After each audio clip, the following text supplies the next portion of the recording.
করছি কাজী নজরুল ইসলাম রচিত অগ্নিবীণা কাব্যগ্রন্থের অন্তর্গত প্রলয়োল্লাস কবিতার প্রশ্ন উত্তর পর্ব। এই অংশে আমরা প্রথমে প্রশ্ন দেব এবং তারপরে উত্তরগুলো নিয়ে আলোচনা করা হবে। উত্তরগুলো থাকবে, তোমরা ভিডিওটা সম্পূর্ণ দেখার চেষ্টা করো, সম্পূর্ণ না দেখলে এর উত্তরগুলো পাবে না। এই উত্তরগুলো তোমাদের মাধ্যমিক পরীক্ষায় যথেষ্টভাবে কাজে লাগবে বলেই আমার মনে হয়। আর পারলে চ্যানেলটি সাবস্ক্রাইব, লাইক, কমেন্ট করবে। তোমাদের ভিডিওটা কেমন লাগছে অবশ্যই জানাবে। আমরা চলে যাচ্ছি প্রশ্নোত্তর পর্বে। কেসের দোলায় ঝাপটা মেরে গগন দোলায়।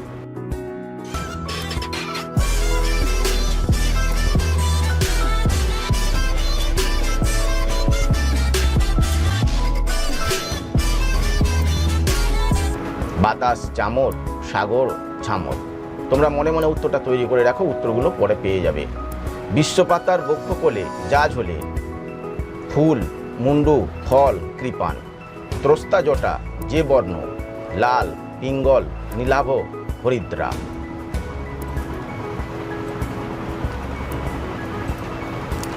জরাই মোরা মুমূর্ষুদের প্রাণ লুকানো রয়েছে প্রলয়ের মধ্যে, ধ্বংসের মধ্যে, সৃষ্টির মধ্যে, বিনাশের মধ্যে। জীবনহারা অসুন্দরকে ছেদন করতে আসছে নবীন, চিরসুন্দর, মহাকাল সারথী প্রলয়। উল্কা ছুটে নীল খিলানে, খিলান বলতে বোঝানো হয়েছে মহাকাশকে, গাছকে, প্রাসাদকে, আকাশকে। প্রলয়োল্লাস কবিতার চিরসুন্দর হলেন শিব, শক্তি, কালবৈশাখী, বিশ্বমাতা। ঘোড়ার পুরের দাপট কোথায় লাগে? তারায়, পাথরে, ধুলায়, ঘাসে। সিন্ধুপাড়ের সিংহদ্বারে ধমক হেনে ভাঙল আগল। কে আগল ভাঙল? ব্রজশিখা, মহাকাল, নিত্য পাগল, কালবৈশাখী। কারা ভেঙে আবার নতুন রূপদান করতে পারে? ধ্বংসকারীরা, ভয়ঙ্করের দল, প্রলয়কারীরা, নবীনরা। বজ্রশিখার মশাল জেলে কে আসছে? মহাকাল, মৃত্যু, ভয়ঙ্কর, ভয়াবহ। দিগম্বরের জটায় কে হাসছে? সূর্য, রবির কর, চাঁদ, শিশু, চাঁদের কর।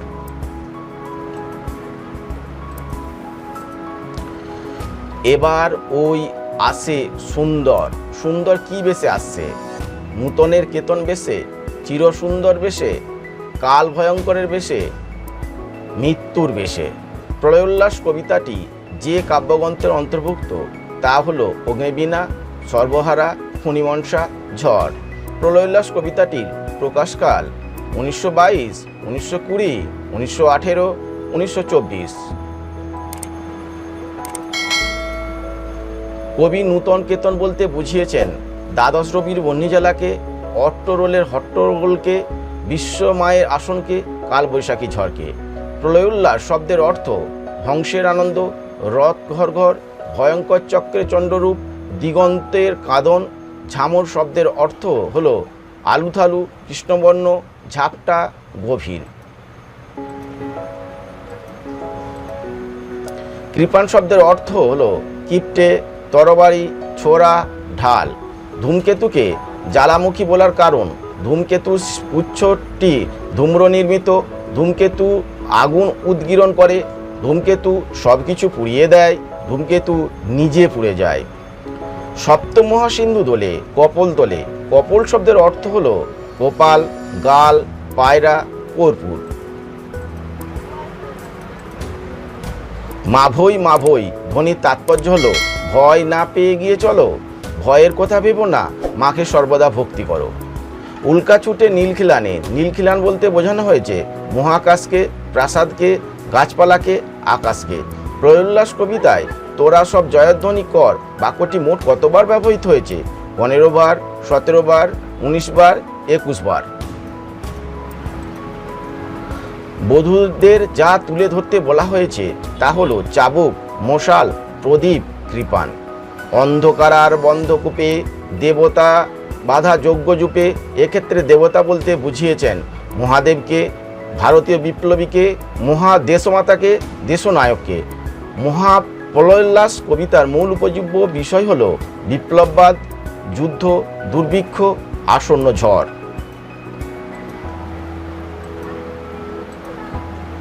কেতন শব্দের অর্থ কি? পতাকা, শিখা, ওড়না, জয়টিকা। সিন্ধু পারের কোথায় ধমক হানার কথা বলা হয়েছে? সিংহদ্বারে, তীরে, উজানে, ভূমিতে। কবিতাটিতে মহাকালের যে রূপের কথা বলা হয়েছে তা কেমন? চণ্ডরূপ, আনন্দরূপ, ভয়ঙ্কর রূপ, ক্রন্দন রূপ। জয়ধ্বনি শব্দের অর্থ কি? জয়ের ধ্বনি, জয়সূচক ধ্বনি, জয় করে ধ্বনি, ধ্বনির জয়।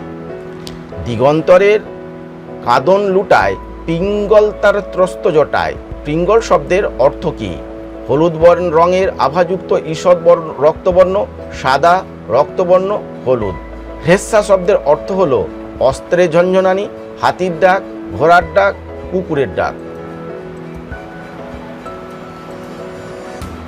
দেবতা কোথায় বাধা পড়ে আছে? দেবালয়ে, যজ্ঞরূপে, হিমালয়ে, বৈকুণ্ঠপুরে। সুন্দরের আগমন কোন বেশে হবে বলে কবির ধারণা? ভয়ঙ্কর বেশে, কাল ভয়ঙ্করের বেশে, মহাভানুমতার বেশে, বৈদিক বেশে। এবারে আমরা 1 নম্বর প্রশ্নে চলে আসলাম। প্রলয়লাস কবিতাটি কোন কাব্যগ্রন্থের অন্তর্গত? দিগন্তরের কাঁদন লুটায়। কোথায় দিগন্তরের কাঁদন লুটিয়ে পড়ে? প্রলয় নূতন সৃজন বেদন। কথাটির অর্থ কি? বধূরা প্রদীপ তুলে ধর। বধূরা কার উদ্দেশ্যে কেন প্রদীপ তুলে ধরবে? সিন্ধু পারের সিংহদ্বার বলতে কি বোঝানো হয়েছে? ওই সে মহাকাল সারথি রক্ত চাবুক হানে। মহাকাল সারথি বলতে কি বোঝানো হয়েছে? দিগম্বরের জটায় কে হাসে?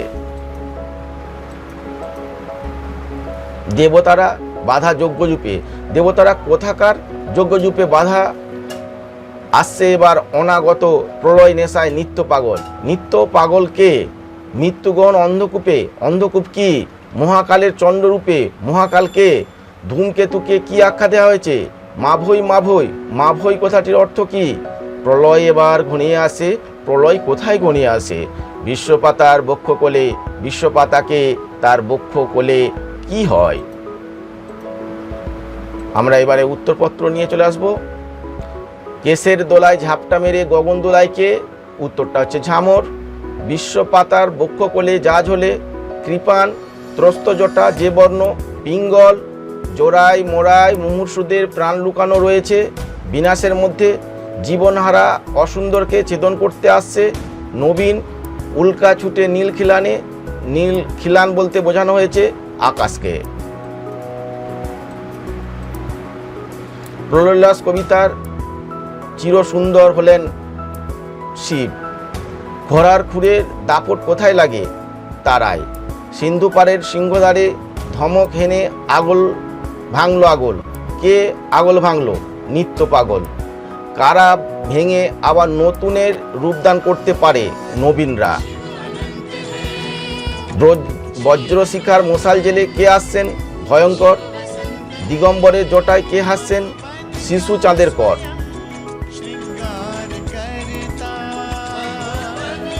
এবার ওই আসে সুন্দর। সুন্দর কি বেশে আসছে?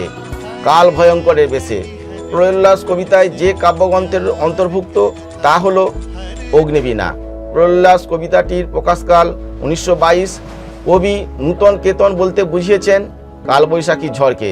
প্রলয়লাস শব্দের অর্থ ধ্বংসের আনন্দ। ঝামর শব্দের অর্থ হল কৃষ্ণবর্ণ। কৃপান শব্দের অর্থ হল ছোড়া। ধূমকেতুকে জ্বালামুখী বলার কারণ হল ধূমকেতুর পুচ্ছটি ধূম্র নির্মিত। সপ্ত মহাসিন্ধু দোলে কপল তলে। কপল শব্দের অর্থ হল গাল। মাভৈ মাভৈ ধ্বনির তাৎপর্য হল ভয় না পেয়ে এগিয়ে চলো। উল্কা ছুটে নীল খিলানে। নীল খিলান বলতে বোঝানো হয়েছে আকাশকে। প্রলয়লাস কবিতায় তোরা সব জয়ধ্বনি কর বাক্যটি মোট কতবার ব্যবহার করা হয়েছে? 19 বার। বধূদের যা তুলে ধরতে বলা হয়েছে? প্রদীপ। অন্ধকার বন্ধকূপে দেবতা বাধা যজ্ঞযূপে। এক্ষেত্রে দেবতা বলতে বুঝিয়েছেন ভারতীয় বিপ্লবীকে। প্রলয়লাস কবিতার মূল উপজীব্য বিষয় হলো বিপ্লববাদ।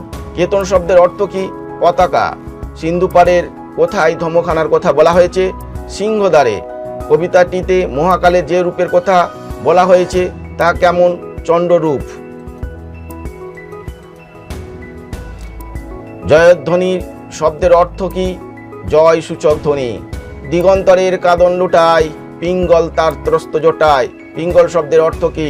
হলুদ রঙের আভাযুক্ত ঈষৎ রক্তবর্ণ। হেস্যা শব্দের অর্থ হলো ঘোড়ার ডাক।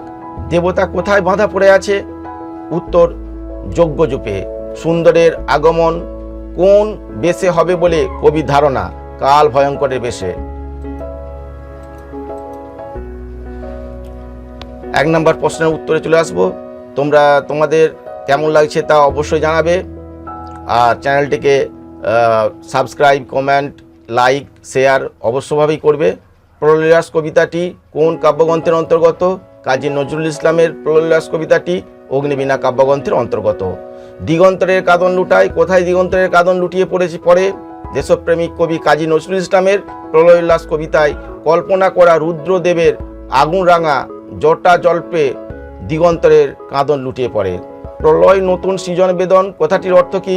ধ্বংস সাধন বেদনার সৃষ্টি করলেও এরই উপর গড়ে উঠবে নূতন নূতন ইমারত। তমসাময় বা অন্ধকারময় দিবসের অবসানে তাই আবার দেখা দেবে নবারুণ বা নতুন সূর্য। আগমন বার্তা ধ্বনিত হবে নূতনের। বধূরা প্রদীপ তুলে ধর। বধূরা কার উদ্দেশ্যে কেন প্রদীপ তুলে ধরবে? ভারতীয় বধূদের প্রদীপ জ্বালা একটি মাঙ্গলিক কাজ। সেই প্রজ্বলিত প্রদীপ তুলে ধরে বধূরা কাল ভয়ঙ্করের রূপে আসা সুন্দরকে বরণ করে নেবে। সিন্ধু পারের সিংহদ্বার বলতে কি বোঝানো হয়েছে?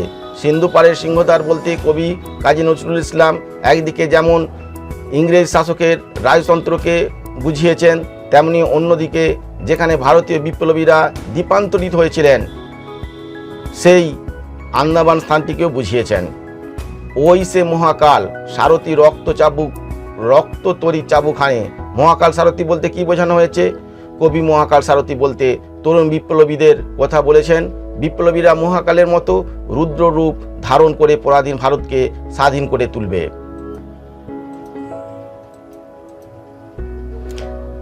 দিগম্বরের জটায় হাসে কে হাসে? প্রলয়োল্লাস কবিতায় দিগম্বর হলেন দেবাদিদেব মহাদেব। তার জটায় থাকে শিশু চাঁদের কিরণ। তার কথাই এখানে বলা হয়েছে। দেবতারা বাধা যজ্ঞযূপে। দেবতারা কোথায়? যজ্ঞযূপে বাধা। ইংরেজদের লোহার কারাগারে অসংখ্য ভারতীয় বিপ্লবী বন্দী। কবির ভাবনায় ওই বিপ্লবীরা দেবতার সঙ্গে তুলনীয়। তারা অন্ধ কারাগারের বন্ধকূপে বন্দি থেকে যজ্ঞযূপে বাধা রয়েছে। আসছে এবার অনাগত প্রলয় নেশার নিত্য পাগল। নিত্য পাগল বলতে নটরাজ শিবের কথা বলা হয়েছে, যার এই দুই রূপ রক্ষক ও সংহারক। মৃত্যু গহন অন্ধকূপ কি? কাজী নজরুল ইসলাম তার প্রলয়োল্লাস কবিতায় মৃত্যু গহন বলতে পরাধীন ভারতবর্ষকে বুঝিয়েছেন। মহাকালের চন্দ্ররূপে মহাকালকে প্রলয়োল্লাস কবিতায় মহাকাল হলেন দেবাদিদেব মহাদেব, যিনি একাধারে শিব ও রুদ্র, রক্ষক ও সংহারক। ধূমকেতুকে কি আখ্যা দেওয়া হয়েছে? প্রলয়োল্লাস কবিতায় ধূমকেতুকে সর্বনাশী ও জ্বালামুখী বলা হয়েছে। মাভৈ কথাটির অর্থ কি? মাভৈ কথাটির অর্থ ভয় না করে এগিয়ে চলা, এই অভয় বাণী। প্রলয় এবার ঘনিয়ে আসে। প্রলয় কোথায় ঘনিয়ে আসে? অনৈতিকতায় পরিপূর্ণ, কুসংস্কারে আচ্ছন্ন সারা জগতে প্রলয় ঘনিয়ে আসার কথা বলা হয়েছে। বিশ্বপাতার বক্ষকলে তার বক্ষকলে কি হয়? বিশ্বপাতা হলেন জগৎ পালনকারী পরমেশ্বর। তার বক্ষকলে যেন তীব্র ভয়ঙ্কর এসে তার রক্তাক্ত কৃপানকে দুলিয়ে যায়। আজ এই পর্যন্তই। তোমরা এই চ্যানেলটিকে সাবস্ক্রাইব করে রাখো এবং বেল আইকনটিকে